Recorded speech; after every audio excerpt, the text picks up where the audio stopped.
출애굽기 20장의 십계명이 이제 다 마무리가 되었고, 출애굽기 21장으로 오늘부터 들어왔습니다. 출애굽기 21장부터 23장까지는 소위 언약서라고 불리는 언약의 법전인데, 이것은 이스라엘 백성들이 하나님과 맺은 언약을 기초로 해서 하나님께서 당신의 백성들에게 주신 율법의 말씀들입니다.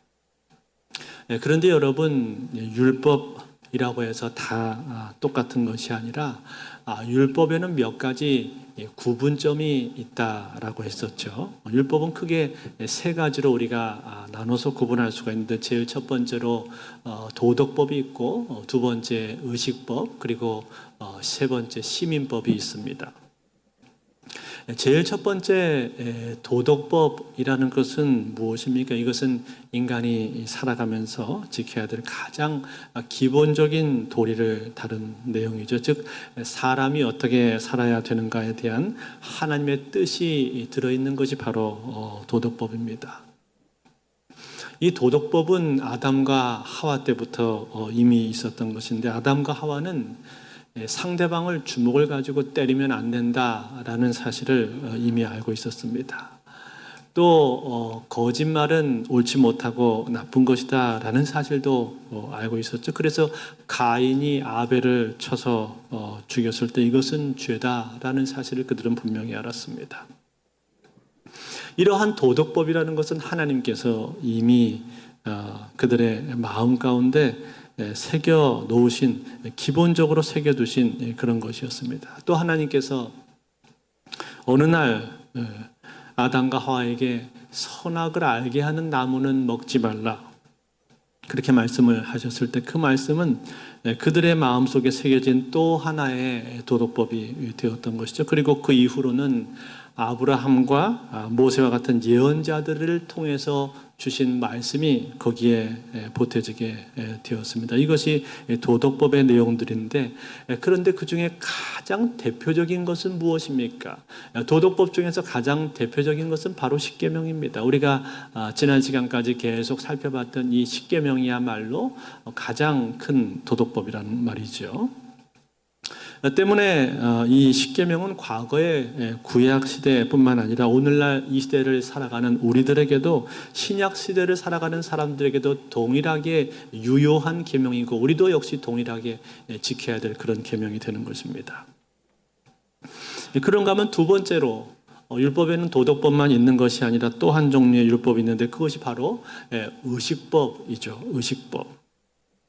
의식법이라는 것은 무엇입니까? 이것은 하나님과의 관계를 바르게 하기 위해서 제정된 법으로서 할례, 제사, 정결예식, 또 각종 절기, 이런 것들을 어떻게 지켜야 될 것인가 하는 것을 자세하게 정해놓은 법입니다. 이것은 아브라함 때부터 시작을 해서 모세에 이르기까지 법으로 다 정리가 된 것인데, 중요한 것은 무엇인가 하니, 중요한 것은 구약시대 백성들이 이 율법을 지킴으로 말미암아서 구원을 얻게 된 것은 아니었다라는 사실이에요. 즉, 그들은 죄사함을 받기 위해서, 또 하나님과의 관계를 바르게 하기 위해서 제사를 드리긴 했지만, 그러나 그 제사 행위 자체에 효력이 있었던 것은 아니었다라는 거죠. 그것이 아니라 그것은 무엇인가를 예표하는 것이었습니다. 그것이 무엇입니까? 바로 예수 그리스도의 십자가인 줄로 믿습니다. 십자가를 예표하고 있는 그런 제사 행위였다라는 거예요. 십자가가 본질이고 제사 행위는 그림자에 불과한 것이었다라는 겁니다. 그래서 예수 그리스도의 십자가가 없다면 제사 행위 그 자체는 별 효력이 없는 것입니다. 즉, 오실 메시아 예수 그리스도가 있기 때문에 제사가 효력이 있다라는 거예요. 다시 말해서 제사와 절기는 예수 그리스도를 바라보고 있고 예수 그리스도를 예표하고 있다라는 겁니다. 그렇기 때문에 여러분, 예수 그리스도께서 오심으로 말미암아서 이러한 제사와 절기는 다 어떻게 된 것입니까? 이것들은 다 폐하여지게 된 것이죠. 그런데 만약에 예수 그리스도께서 오셨는데도 불구하고 여전히 제사와 절기를 붙들고 있다면, 그것은 실체 되시는 예수 그리스도를 부인하는 꼴이 되고 만다는 거예요. 부인하는 거예요. 즉 실제를 버리고 그림자만을 붙잡는 어리석은 모습, 이상한 모습이 되고 마는 것이죠. 그래서 사도 바울은 골로새서 2장 16절, 17절에서 이렇게 말씀을 해 주었습니다. 그러므로 먹고 마시는 것과 절기나 초하루나 안식일을 이유로 누구든지 너희를 비판하지 못하게 하라. 이것들은 장래일의 그림자이니 몸은 그리스도의 것이니라. 아멘. 뭐라고 했습니까? 이것들은 장래일의 그림자다. 그렇게 말을 해줬잖아요. 그러니까 실체는 뭐라는 거? 실체는 예수 그리스도다라는 거예요. 예수 그리스도가 실체다. 뿐만 아니라 할례에 대해서도 역시 마찬가지입니다. 할례도 사도 바울은 고린도 전서와 갈라디아에서 이제 더 이상 할례를 받을 필요가 없다라고 그렇게 가르치지 않았습니까? 그런 거로 여러분, 우리가 사는 이 시대에도 구약 시대처럼 절기나 제사, 할례 이런 것들을 다 지켜야 된다라고 말을 하는 것은 그것은 잘못된 것입니다. 의식법은 폐해졌다 이 말이에요. 그런데도 제칠 안식교라든지 혹은 하나님의 교회, 여기 근처에도 있잖아요. 하나님의 교회 안상홍 증인회 같은 곳에서는 이런 이단들인데, 이러한 이단들은 구약의 제사와 절기를 지금도 그대로 다 지켜야 된다라고 그렇게 가르치는데, 이것은 대단히 잘못된 모습이라는 거예요. 그런가 하면 여러분, 세 번째로 율법의 세 번째 종류는 무엇일까요? 세 번째는 시민법이 있습니다. 이 시민법이라고 하는 건 뭐냐면 이것은 한 나라에 주어진 법입니다. 즉 국가 단위에 맞는 법이란 말이에요. 그런데 여러분, 구약 시대의 이스라엘은 하나님을 믿는 한 민족이 한 국가를 이루고 있지 않았습니까? 그러니까 그 한 국가에 주신 시민법이 있다는 거. 예를 들어서 종에 대해서는 이스라엘에서는 제7년이 되면 종을 사면해 주도록 그렇게 되어 있었습니다. 또 50년이 되었을 때는 신년이라고 해서 그동안에 매매했던 땅들을 원래 주인에게 다 돌려주도록 그렇게 되어 있었죠. 종들도 자기 고향으로 돌아가라 그렇게 되어 있었습니다. 뿐만 아니라 가난한 사람들에게 만약에 돈을 빌려주었을 때는 그것을 빚쟁이처럼 독촉을 한다든지 혹은 이자를 받아서는 안 된다라고 그렇게 되어 있고, 또 겉옷을 담보로 잡았을 경우에는 해가 지기 전에는 반드시 그 겉옷을 돌려주어서 밤에 이불로 쓸 겉옷이 없는 일이 발생하지 않도록 그렇게 했습니다. 뿐만 아니라 도둑질했을 때는 5배로 그것을 갚도록 하는 배상법도 있었습니다. 이러한 법들은 다 무엇입니까? 이것은 시민법이란 말이에요. 시민법 또는 국가법이라고 말하는 것들입니다. 여러분, 이것은 이스라엘의 국가에 적용이 되는 법이었지만 일반적으로 모든 국가에서 다 시행될 수 있는 것은 아니었습니다. 왜냐하면 대부분의 국가에서는 믿는 사람들만 있는 것이 아니잖아요. 믿는 사람들만 있는 것이 아니라 하나님을 알지 못하는 그런 믿지 않는 사람들도 다 함께 섞여 있단 말이에요. 그래서 이 이스라엘 국가의 준 시민법을 그대로 다 적용을 하기가 어려운 것이죠. 그렇지만 여러분, 이 법에 담겨 있는 그 정신만큼은 중요한 것입니다.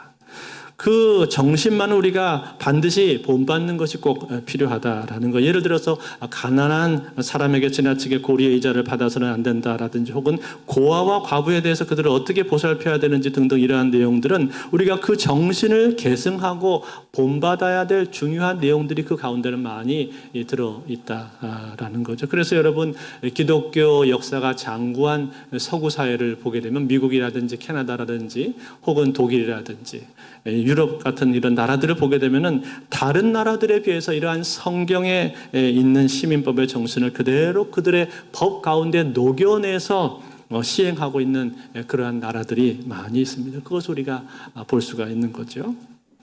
자, 그렇다면 여러분, 오늘 우리가 읽은 이 출애굽기의 언약법전의 내용인데, 이 언약법전의 내용은 그러면 이 세 개의 법 중에서 어디에 속할까요? 당연히 시민법에 속하겠죠. 시민법에 들어가는 내용들입니다. 그리고 이 시민법에 속하는 내용이 하나가 더 있는데 그것은 신명기 법전이라고 우리가 보통 말을 하는데 신명기 12장부터 26장까지 나오는 그 율법이 있는데 그 율법들 역시 시민법에 해당하는 내용들이 있습니다. 그리고 레위기를 보게 되면 레위기 17장에서 26장까지의 내용을 우리가 성결 법전이다 그렇게 말하는데 이 성결 법전은 그러면 어디에 해당하는가? 이것은 의식법에 해당하는 것들이겠죠. 자, 이렇게 해서 우리가 간단하게 율법을 정리를 해 볼 수가 있는데 그 중에서 여러분 우리가 읽은 21장 이 첫 부분은 언약 법전에 있어서 시작되는 가장 첫 번째 내용이란 말이에요. 제일 첫 번째 내용이 무엇으로 시작이 됐습니까? 종에 관한 법을 오늘 본문은 다루고 있습니다. 종에 관한 법. 그런데 여러분 좀 의아한 생각이 들죠. 왜 하나님께서 종에 관한 내용을 여기 율법에다 이렇게 명시를 해 놓으셨는가 하는 의아한 생각이 들지 않습니까? 왜냐하면 기독교는 기본적으로 노예 제도를 반대하고 노예를 해방시켜야 하는 것 아닌가 하는 그런 생각을 하게 되기 때문이죠. 실제로 링컨은 노예 해방 운동에 앞장섰던 사람 아닙니까?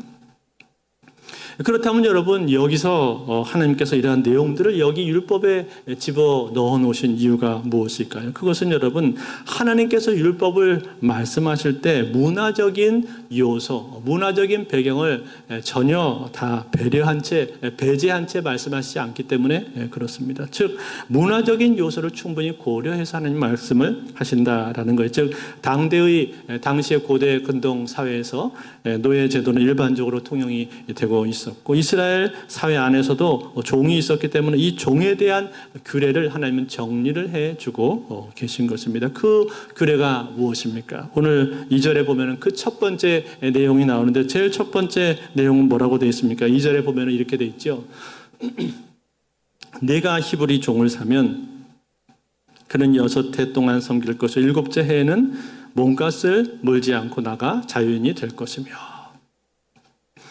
자, 여기 히브리 종이라고 하는 것은 유대인을 말하는 것이죠. 자국인, 즉 유대인이 종이 된 경우인데 유대인이 종이 된 경우는 크게 두 가지 경우가 있습니다. 하나는 빚을 갚지 못했을 때 그렇게 되는 것이고 두 번째는 남의 물건을 훔쳤는데 그것을 배상을 해줄 만한 능력이 없을 때 종으로 팔려가곤 했었습니다.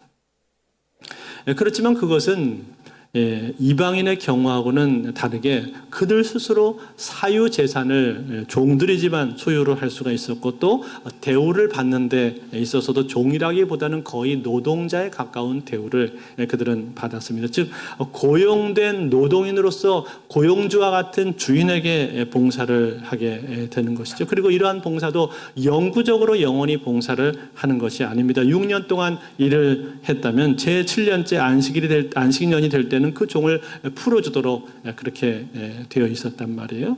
그래서 자유를 다시 얻게 되는 거죠. 만약에 혼자 종으로 들어오게 되었다면은 혼자 나가면 되는 것이고 아내와 함께 종으로 들어오게 되었다면 아내와 함께 나갈 수 있게 되어 있습니다. 여러분 이것은요 고대 사회 어느 법전에도 나오지 않는 이러한 내용입니다. 즉 고대 사회 법전에서는 찾아볼 수가 없는 파격적이고 파격적인 규정이라 이 말이에요. 그처럼 여러분 하나님께서는 종이라 할지라도 종에 대해서도 그들의 인권에 대해서 중요하게 생각을 하시고 소중하게 여겨주신 분이었다라는 거예요. 그런가 하면 여러분 유대인이 아니라 타국인의 경우가 있는데 타국인이 종으로 팔려가는 경우는 어떤 경우냐면 대부분 다 전쟁으로 인한 것입니다. 전쟁.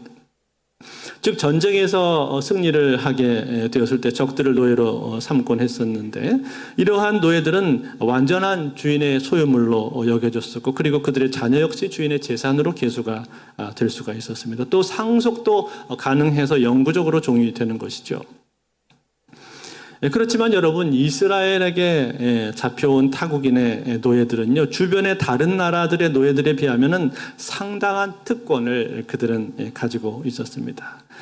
우선 안식일이 되면은 그들은 쉴 수가 있었고 충분한 휴식의 권리를 보장을 받을 수가 있었습니다. 또 유대인들하고 결혼을 할 수는 없지만 그들은 할례를 받을 수가 있었습니다. 그래서 이스라엘의 여러 종교적인 혜택들을 누릴 수가 있었던 것이죠. 뿐만 아니라 비인간적인 대우로부터도 보호를 받을 수가 있었는데 만약에 노예를 주인이 살해를 하게 된다면 그 주인은 사형 선고를 받도록 되어 있습니다.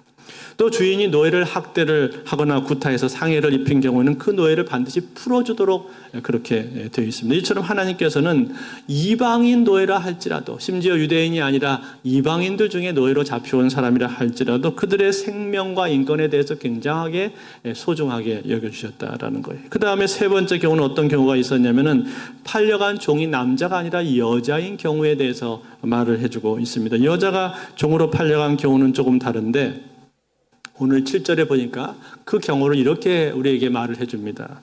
7절 말씀 보시면 사람이 자기의 딸을 여종으로 팔았으면 그는 남종같이 나오지 못할지며. 무슨 말입니까? 여종은 6년이 지나서 7년째 되어도 나오지를 못한다라는 거. 왜 그럴까요? 왜냐하면 여자의 경우에는 그것은 종으로 파는 것이 아니라 대부분 주인이나 혹은 주인의 아들과 혼인을 하게 되는 경우가 많았기 때문에 그렇습니다. 그 당시는 가부장적인 사회였기 때문에 부친 아버지의 결정에 의해서 딸을 다른 사람들에게 줄 수가 있었습니다. 이때는 정식 결혼이라기보다는 첩으로 들어가게 되는 것인데 이방인에게는 줄 수가 없고 유대인에게만 줄 수 있도록 되어 있었습니다. 그러면서 동시에 빚은 탕감이 되는 것이죠. 그렇지만 그녀는 그 집안의 부인으로서 누릴 수 있는 여러 혜택과 특권들을 그대로 누리게 됩니다. 그런데 오늘 본문에 보니까 어떤 경우가 또 있었냐면은 주인이 이 여인을 별로 좋아하지 않는 경우에 대해서 말을 하고 있습니다. 그 여인의 성격이나 성품에 문제가 있다든지 혹은 어떤 연유로 인해서 그녀를 별로 좋아하지 않는 경우가 있는데 그러면 어떻게 해야 되는가? 그 다음 절에 보니까 이렇게 하라고 나옵니다. 8절을 한번 같이 볼까요? 8절 같이 있습니다. 시작. 만일 상전이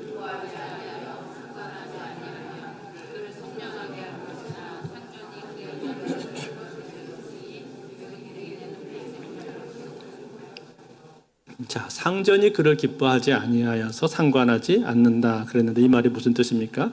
부인인데 그를 별로 좋아하지 않는다는 거예요. 그래서 그의 방에 들어가지 않는다는 얘기에 동침하지 않는다는 얘기죠. 그러면 이제 어떻게 해야 된다는 거예요? 그러면 그녀를 다시 돌려보내야 된다라는 얘기예요.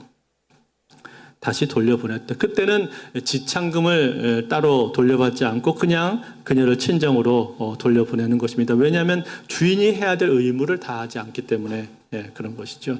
그런가 하면 첩으로 들어온 여인을 자기가 취하지 않고 자기 아들에게 아내로 주는 경우도 있었는데 그때는 그 여인을 딸처럼 귀하게 여기라라고 오늘 9절에 말을 해주고 있습니다. 그 이유가 뭘까요? 당연하겠죠. 이제 며느리가 된 것이니까 마땅히 며느리로 그 여인을 귀하게 여기라라는 거예요. 그런가 하면 10절과 11절에 보니까 이러한 내용도 나오는데 10절과 11절도 한번 같이 봅니다. 같이 있습니다. 시작. 만일 상관이 다른 여자에게 장가들지라도 그 여자의 음식과 의복과 동침하는 것은 끊지 말 것이요. 그가 이 세 가지를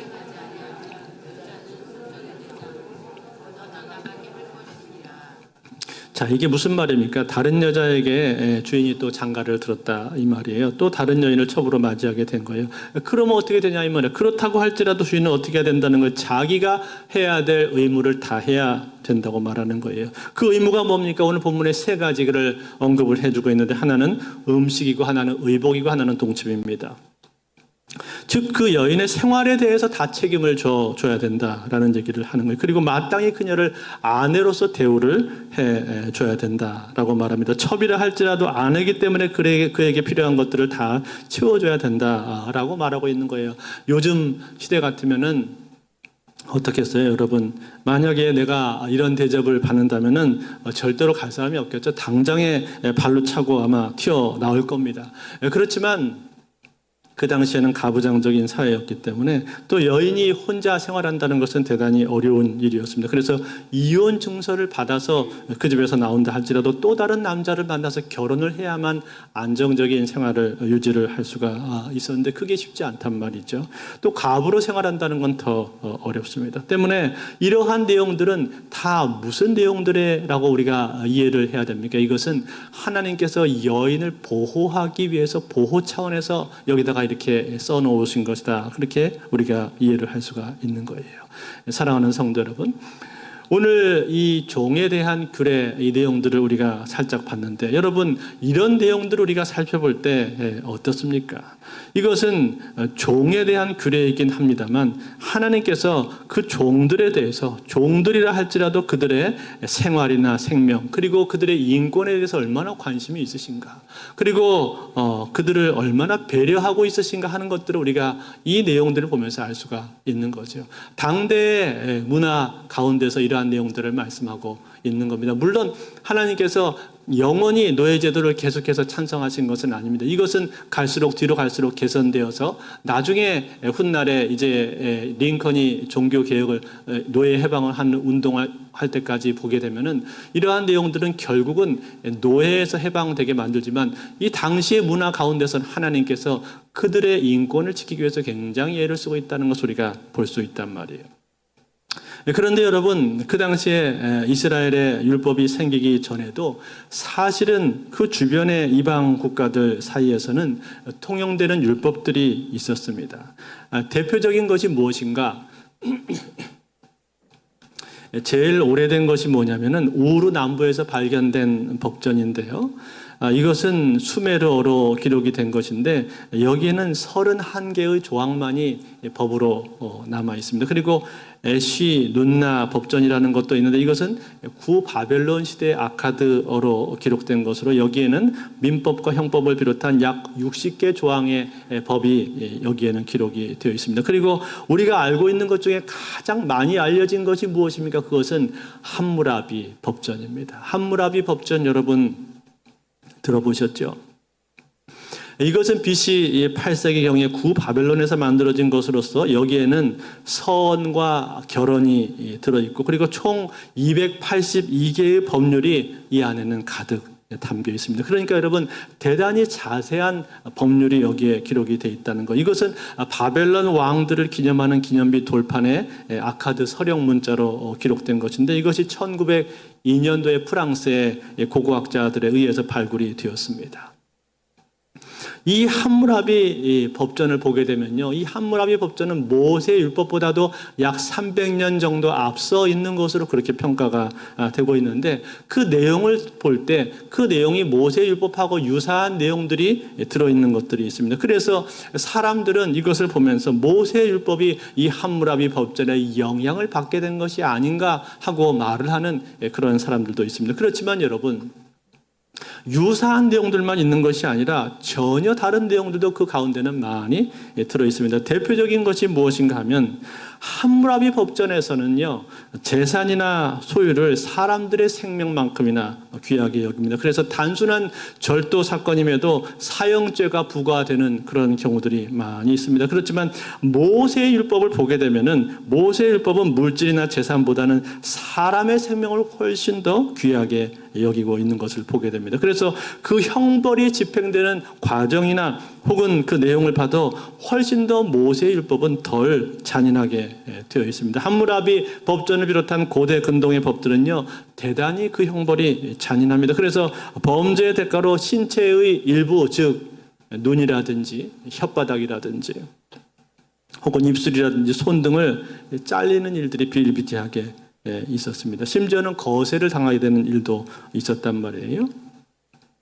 그렇지만 하나님의 율법에는 그렇게까지 잔혹한 율법이 거의 없습니다. 무엇보다 함무라비 법전이나 고대 근동의 율법하고 비교해 봤을 때 가장 큰 차이는 무엇인가 하면 이 하나님께서 주신 율법이 훨씬 더 공평하다라는 사실이에요. 왜 공평합니까? 왜냐하면 대부분의 고대 근동의 율법들은 가난하고 힘이 없는 사람들보다는 힘이 있는 사람들, 권력 있는 사람들 위주로 이 율법이 되어 있기 때문에 그렇습니다. 즉 지배계층에 유리하도록 율법이 적혀 있다 그런 말이에요. 그래서 가난하고 힘이 없는 사람들, 약자들은 생활이 더욱더 어려운 경우들이 많습니다. 그렇지만 하나님께서 만드신 율법에는요, 그 가운데는 가난하고 힘이 없는 사람들, 빽이 없는 사람들, 약자들을 위한 배려가 이 가운데는 많이 들어있는 것을 우리가 보게 됩니다. 그래서 누구든지 율법 가운데서 평등과 공평과 정의를 누릴 수가 있는 것이죠. 아니, 사실은 그것보다도 더 근본적으로 중요한 차이가 있는데 그것은 무엇이냐면 이 법률의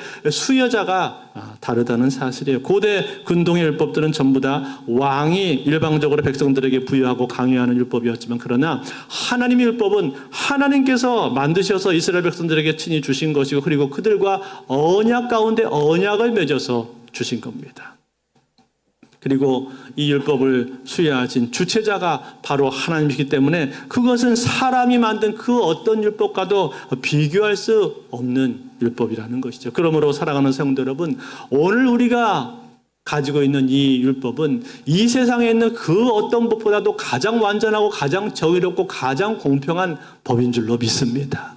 하나님께서 우리 인생을 아시고 인생을 지으신 그 하나님께서 우리에게 주신 법이기 때문에 그 어떤 법보다도 가장 탁월하고 완전한 법이라 이 말이에요. 그런데 여러분, 오늘 제가 이 부분을 다루면서 한 가지 빼놓은 내용이 하나가 있습니다. 그것은 무엇인가? 바로 남자가 종으로 팔려가게 되었을 때 그 집에서, 주인의 집에서 결혼을 하게 되는 경우가 하나가 있습니다. 오늘 본문에 나오는데 4절에 보시면은 4절을 한번 같이 볼까요? 같이 한번 읽겠습니다. 4절 시작. 만일 상전이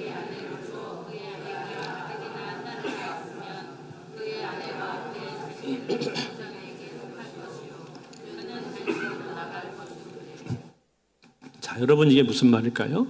종으로 팔려갔는데 주인이요, 종에게 결혼을 시켜주게 된 거예요. 그 집안에 있는 한 여종을 소개해줘서 가정을 이루도록 만들어 준 겁니다. 그래서 아이까지 낳게 되었는데 6년이 지나서 7년째 되었을 때 이 사람이 나갈 수 있지만, 그러나 그때는 혼자 나간다라는 거예요. 왜 그럴까요? 본래 이 여종은 주인의 소유였었고, 그리고 주인에게 속해 있기 때문에 그렇다라는 거예요. 즉, 이 규정은 주인의 재산을 지금 보호하고 있는 규정입니다. 그런데 만약에 이 남종이 나는 나가고 싶지 않습니다. 나는 내 부인과 아이들과 함께 살고 싶고, 그리고 나는 당신을 사랑합니다. 당신의 날개 아래서 내가 보호받기를 원합니다. 이렇게 이 종이 고백을 한다면 어떻게 되는 것인가? 그러면 그 사람은 그 집에 그냥 남겨지게 된다라는 거예요. 그래서 그 다음 절을 보면은 5절과 6절에 나오죠. 한번 같이 읽겠습니다. 시작. 만일 종이 분명히 말하기를 내가 상전과 내 처자를 사랑하니 나가서 자윤이 되지 않겠노라 하면, 상전이 그를 재판장에 갈 것이요, 또 그를 문이나 문설주 앞으로 데리고 가서 그곳에다가 송곳으로 그의 귀를 뚫을 것이라. 그는 종신토록 그 상전을 섬기리라. 아멘. 사랑하는 성도 여러분, 오늘 이 율법을 우리가 보고 있는데, 이 율법의 내용 가운데 이러한 내용들이 들어있단 말이에요. 이러한 내용들이 들어있는 이유가 무엇일까요? 종들의 규례를 우리가 보고 있는데, 이 종들의 규례 가운데 이러한 내용들이 나오는 이유가 도대체 무엇입니까? 그것은 여러분, 바로 이런 일들이 그 당시에는 많이 있었기 때문에 그런 거예요. 즉, 이스라엘의 종과 주인의 관계라고 하는 것은요, 그 관계 속에서 주인이 종을 함부로 대하고 막대하고 노예처럼 막대하는 그런 관계가 아니었다는 거예요. 아무렇게나 무시하고 착취하고 또 학대하는 그런 관계가 아니었다는 거예요. 오히려 그들을 마치 아버지가 아들을 대하는 것처럼 그렇게 종이지만 그 종을 귀하게 여겨주었다라는 거예요. 그래서 그에게 장가도 보내주고, 그리고 인격적으로 종을 대했다라는 거예요. 그렇기 때문에 종이 주인을 사랑했다라고 말을 하고 있는 겁니다. 여러분, 아브라함을 한번 생각을 해 보십시오. 아브라함에게도 종이 있었습니다. 그 종의 이름은 다메섹 엘리에셀이었습니다. 그런데 하나님께서 계속해서 아브라함에게 자녀를 주시지 않고 시간이 계속 흘러가니까 어느 날 아브라함이 무슨 생각을 하게 됩니까? 나에게 아들이 없으니 이 다메섹 엘리에셀이 내 상속자가 돼야 되겠다. 내가 그를 내 상속자로 삼아야 되겠다. 그런 결심을 하지 않습니까? 무엇을 말해주는 거예요? 그를 지금 양자로 삼고 있는 것입니다. 그처럼 여러분, 종이지만 아들처럼 귀하게 여기는 그러한 분위기가 그 가운데 있었다라는 거예요. 그래서 여러분, 이것과 똑같은 내용, 이 종의 기류와 똑같은 내용을 다루고 있는 신명기에 보게 되면, 신명기 법전에는요, 이 내용을 이렇게 기록을 해주고 있습니다. 신명기 15장 16절 17절 말씀인데요, 우리 한번 같이 읽겠습니다. 시작. 종이 만일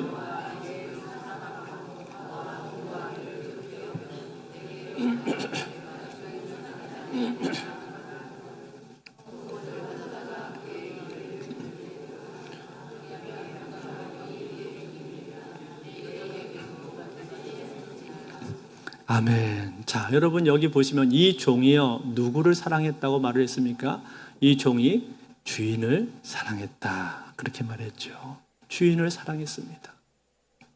비록 그는 종의 신분을 가지고 그 집안에 들어왔을지 모르지만 거기서 평생 자기를 아껴주고 사랑해주는 그 주인을 만나서 마치 아들처럼 자기를 대해주는 그 주인을 만나게 되었을 때 그 주인의 은혜에 대해서 감사하기 때문에 그래서 감사해서 그 주인으로부터 떠나고 싶지가 않다는 거예요. 주인과 함께 살고 싶다는 거예요. 그래서 주인에게 이러한 고백을 하는 것입니다. 주인이시여 나는 당신과 함께 있고 싶습니다. 당신을 떠나고 싶지 않습니다. 아니 나는 당신을 떠나서는 살 수가 없습니다. 당신과 함께 있는 것이 나에게 있어서는 최선의 삶입니다. 그러니 주여 나를 받아주소서.